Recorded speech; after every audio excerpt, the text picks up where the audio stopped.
Hola, buenos días. Bienvenidos al proyecto EPG Patsala de Español. Me llamo Carlos Izquierdo Tobías y soy exprofesor visitante de Jamia Millia Islamia en Nueva Delhi. Ahora nos encontramos en el módulo 32 del paper Introducción al cine español. Este módulo se titula El laberinto del fauno. En este módulo vamos a adentrarnos en el mundo del laberinto del fauno, dirigida por Guillermo del Toro.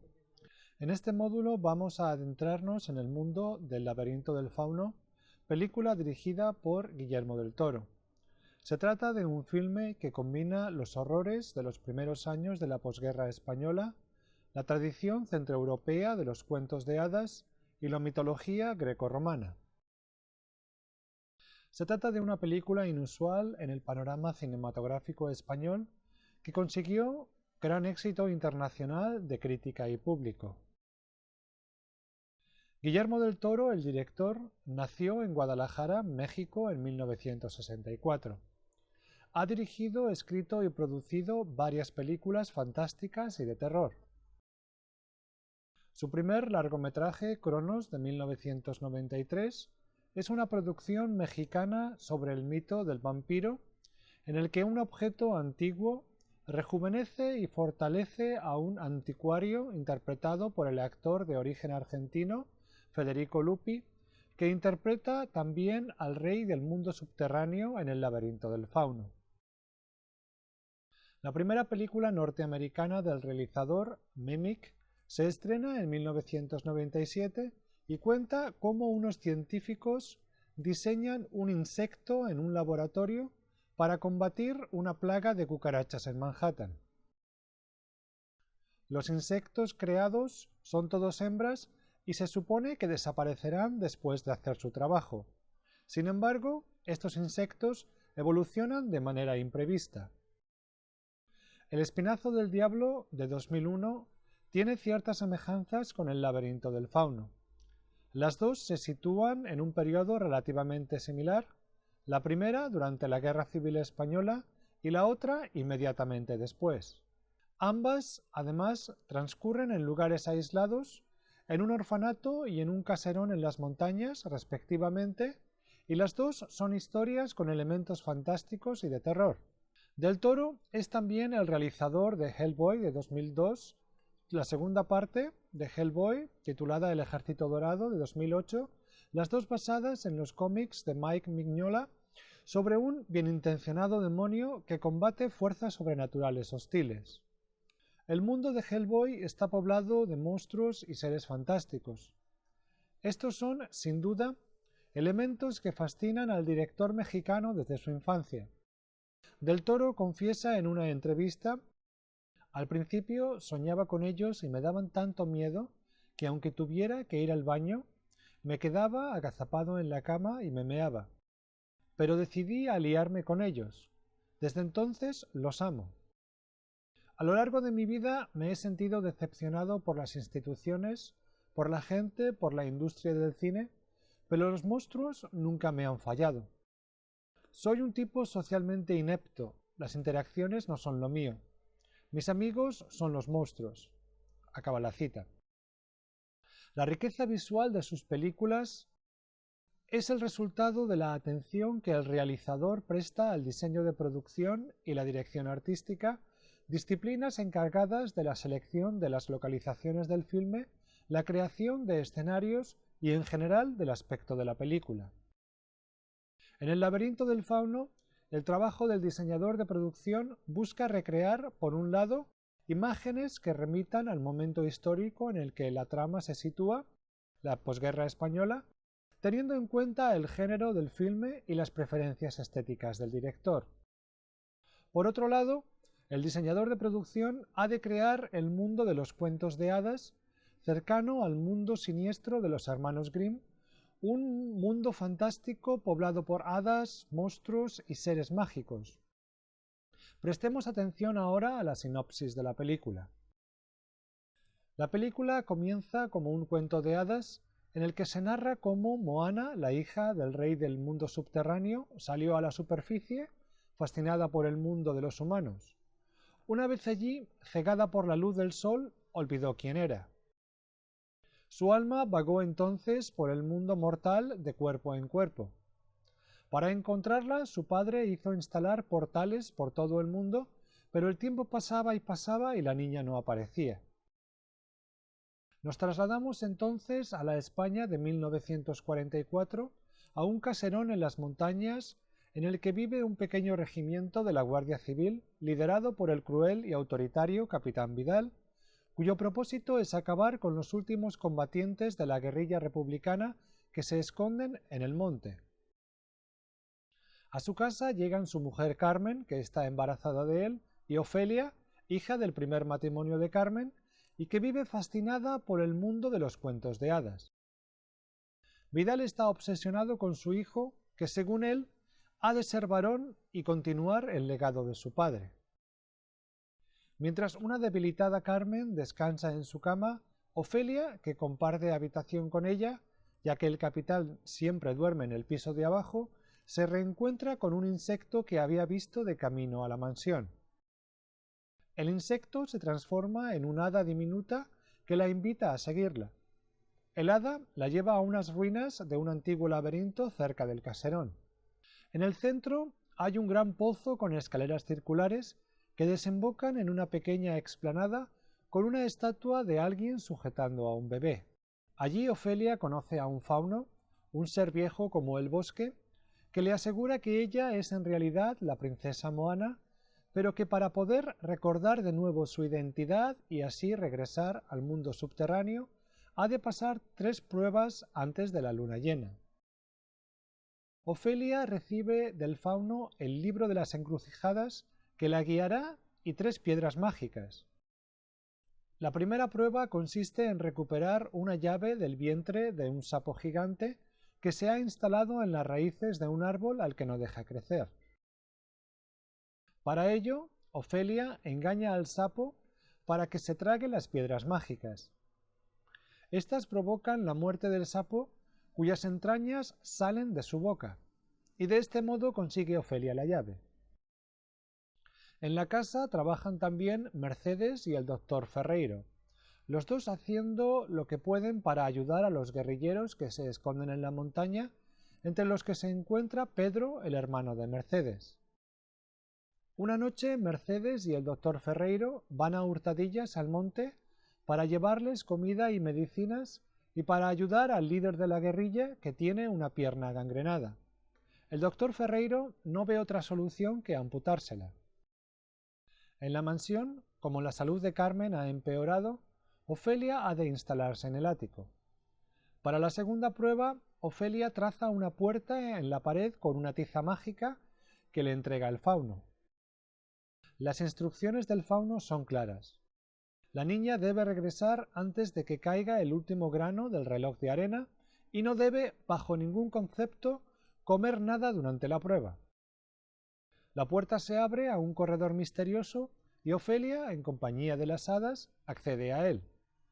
La puerta se abre a un corredor misterioso y Ofelia, en compañía de las hadas, accede a él. Tras el corredor hay una sala con una mesa llena de manjares apetitosos. En un extremo se sienta inclinado un ser extraño y pálido, sin ojos, aparentemente sin vida. Enfrente de él hay una bandeja con 2 ojos. Las hadas conducen a Sofía a una de las paredes de la sala donde hay 3 cerraduras. Ofelia abre la que ella intuitivamente considera la correcta y encuentra una daga. Es tiempo de regresar a su habitación, pero la niña sucumbe a la tentación de la comida y el monstruo se despierta. Primero se coloca los ojos en sendas manos y los eleva para ver quién ha entrado en su reino.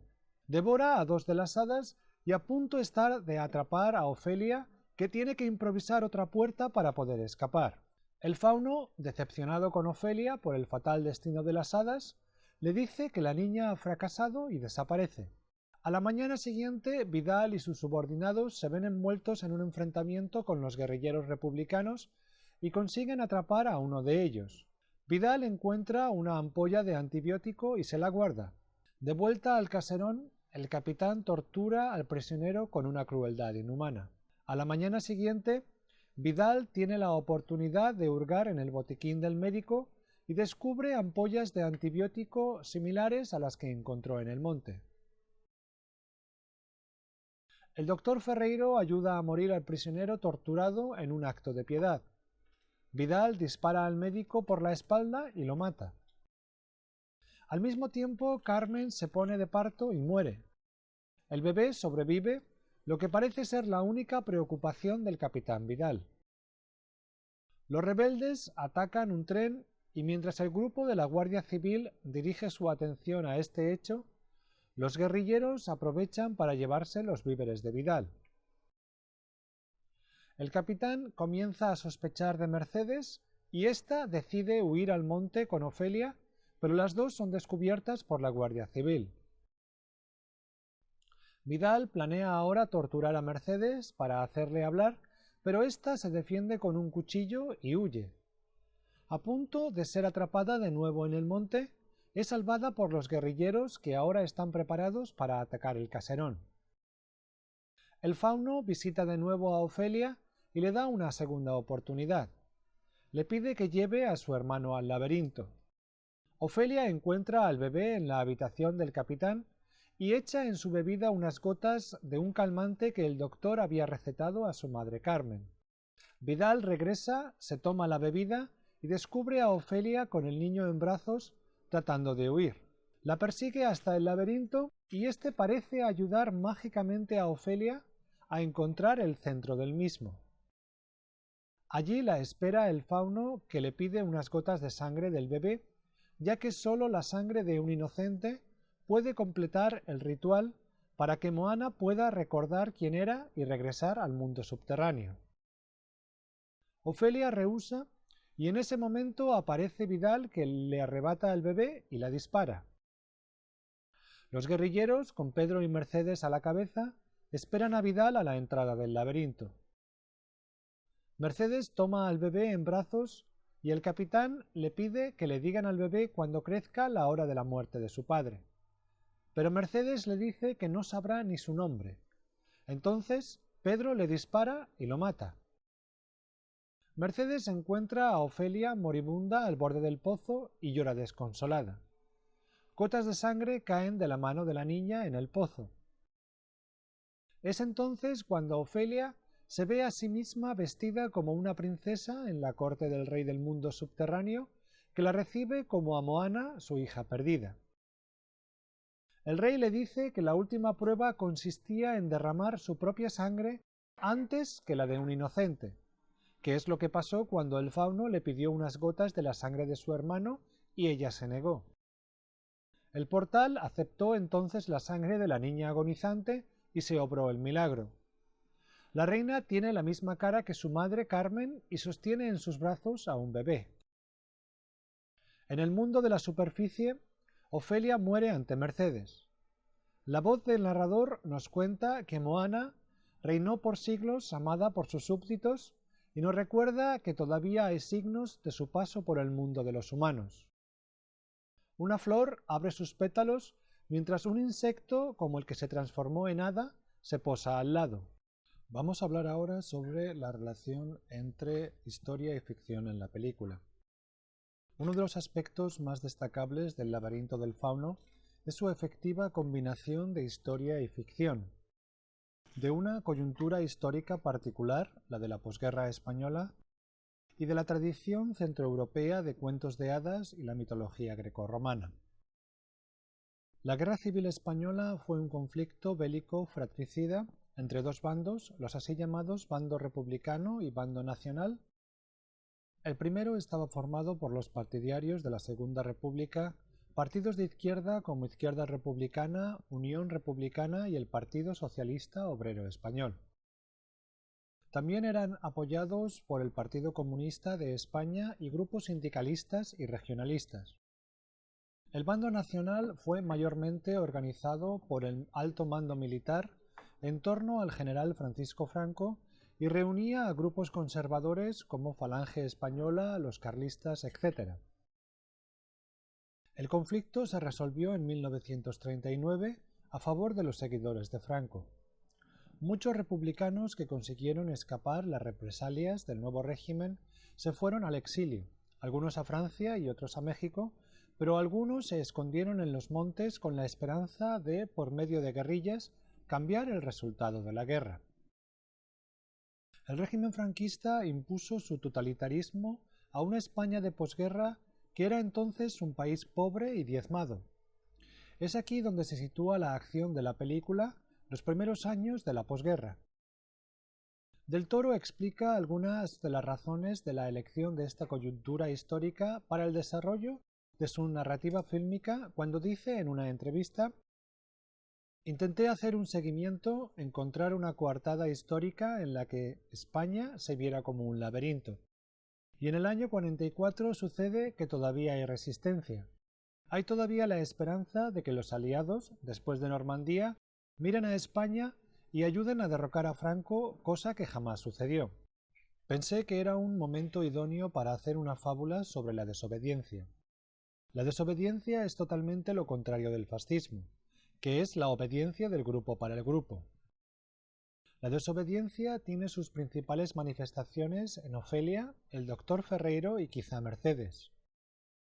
El doctor Ferreiro, especialmente en la escena en la que, tras ayudar a morir por propia petición de la víctima a un prisionero que había sido capturado por el capitán Vidal, le dice a este que obedecer por obedecer es algo que solo gente como el capitán hace. Mercedes es una criada en la casa y hace de mediadora entre el señor y los criados de la cocina. Tiene constante trato con Vidal, que solo más tarde en el filme sospechará acertadamente de que Mercedes mantiene contacto con la resistencia republicana. Será Mercedes la que se negará a cumplir la voluntad del capitán de hablarle a su hijo de él, relegando al olvido la obsesiva idea de Vidal sobre la estirpe. Ofelia es sin duda un personaje hecho de desobediencia. La niña se niega a compartir la cruda e impositiva realidad de los adultos que quieren obligarla a crecer en un mundo sin magia y sin esperanza. Pero también se enfrenta al fauno cuando éste le pide unas gotas de la sangre de su hermano pequeño. Ofelia, a pesar de ser una niña, tiene sus prioridades en su sitio. Es precisamente esa desobediencia la que le hace superar la última prueba, derramar su sangre antes que la de un inocente. Vamos a hablar ahora sobre el mundo mágico y los monstruos del laberinto del fauno. El filme contrapone, como hemos visto, los espacios reales de la posguerra española con el mundo mágico del que Ofelia no quiere deshacerse. Algunos han encontrado en este mundo mágico un simbolismo que remite a cuestiones sobre sexualidad y el origen de la vida. En una entrevista, Guillermo del Toro dice: «Fue deliberado el diseño del mundo de fantasía con una de lo uterino. Usamos una paleta de colores pensada en las trompas de Falopio. Todo lo del mundo de fantasía es redondo, mientras el mundo real es lineal y frío. Se puede ver en la entrada del árbol que no es muy sutil. Cuando hicimos el póster de la película para Cannes, alguien hizo un chiste que le queríamos poner el título a la película A Wound with a View. Existe una película llamada A Room with a View que significa un cuarto con vistas. El chiste se traduce como un útero con vistas. La cuestión es que para esta niña la idea del cielo es regresar al útero de su madre. Termina aquí la cita. Entre los monstruos de la trama destaca el fauno, un ser mitológico que encontramos en la tradición griega con el nombre de Pan, el semidios de los pastores y rebaños, y más tarde en la tradición romana como Fauno, el tercer rey del Lacio y nieto de Saturno. En este último avatar se le considera una personalidad dual. Por un lado es muy similar al Pan griego con su relación con el campo y los pastores, por otro lado es una deidad profética que revela el futuro. El fauno de la película es un ser de una estatura extraordinaria. Si bien la cara y la cabeza reproducen la idea de un animal, una cabra o un carnero, la piel tiene la textura de la corteza del árbol, que parece corresponder con las ilustraciones de Arthur Rackham con sus árboles torcidos. El fauno es un ser ambiguo en el filme. Al menos lo es hasta el final, pues no sabemos si sus intenciones son honestas. Las pruebas a las que envía a Ofelia son realmente peligrosas, mortales incluso para las hadas. La presencia de la daga en sus manos en la última escena, en el laberinto, desconcierta cuanto menos. A grandes rasgos, el fauno es un embajador, un mensajero entre el mundo subterráneo y la superficie, entre el mundo mágico y la terrible realidad que rodea a Ofelia. El hombre pálido es el monstruo que vive en la cripta a donde Ofelia es enviada por el fauno para conseguir la daga. Es un ser esquelético con la piel colgando, lo que contrasta con la abundante comida que despliega la mesa junto a la cual dormita. Le faltan las cuencas de los ojos y estos los conserva en una bandeja en la mesa. Pronto descubrimos que tiene las cuencas de los ojos en las palmas de las manos. Este monstruo parece estar inspirado en el dios romano Saturno, dios de la agricultura y la cosecha, que según la mitología devoró a sus hijos para poder mantenerse en el trono. El propio Guillermo del Toro alude en el filme a la pintura de Goya Saturno devorando a un hijo, que pertenece a la serie de obras murales del pintor llamadas pinturas negras. Pero quizá lo más interesante que podemos observar en relación a la reflexión de los monstruos es que el concepto de lo monstruoso se extiende a personajes reales de la película. ¿De qué otra manera podríamos considerar al Capitán Vidal y a su crueldad casi mítica? Vidal es un hombre obsesionado con sí mismo y sus trasnochadas y mortales ideas sobre la masculinidad, el poder y la estirpe. La escena en la que desfigura a un joven con una botella de vino es especialmente desgarradora y establece casi al principio de la película la verdadera naturaleza del capitán. Su obsesión con tener un hijo varón que continúe su estirpe es también una alusión a la reproductibilidad del mal y, desde luego, al deseo de la ideología fascista de expandirse y perdurar. Es por ello que la mayor represalia a su crueldad es cuando Mercedes le dice que su hijo no sabrá ni su nombre, que la memoria de su padre no perdurará. Muy interesante en cuanto a la representación física del monstruo en Vidal es cuando el capitán se mira en el espejo mostrando un corte transversal en la boca que Mercedes le ha ocasionado con un cuchillo. Esta deformación hace que el monstruo en él aflore con mayor vehemencia y lo prepare para su último acto de cobardía y brutalidad, el asesinato de la niña Ofelia. El personaje de Vidal puede también entenderse como las monstruosidades que generan y que son generadas por el fascismo. Como dice Guillermo del Toro en una entrevista, lo que me interesa del fascismo es justamente que es un hoyo negro de la voluntad. Es un sistema que no necesariamente es único, pero absuelve la brutalidad, absuelve la falta de moral y absuelve la decisión propia. Cuando te dicen tú puedes matar a esta persona porque son judíos, rojos o homosexuales, lo que sea, en este mundo puedes permitir una acción brutal en base a un consejo colectivo. Esto es lo que me asusta. Termina la cita. Y terminamos también este módulo dedicado a la película El laberinto del fauno. Muchas gracias.